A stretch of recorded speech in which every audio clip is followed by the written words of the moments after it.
27th of January 2026. On this day in Warsaw and internationally, we're celebrating the International Holocaust Remembrance Day. In this episode, I would like to present you a wide range of images from early 1940s, long before the Warsaw Ghetto was sealed in November 1940.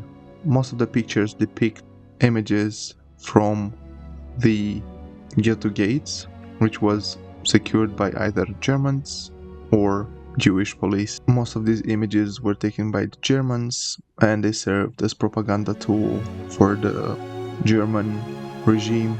In some, you can even see the guards, German guards, smiling as if nothing was happening within the ghetto, which it is horrifying given the amount of people that lost their lives within the ghetto walls.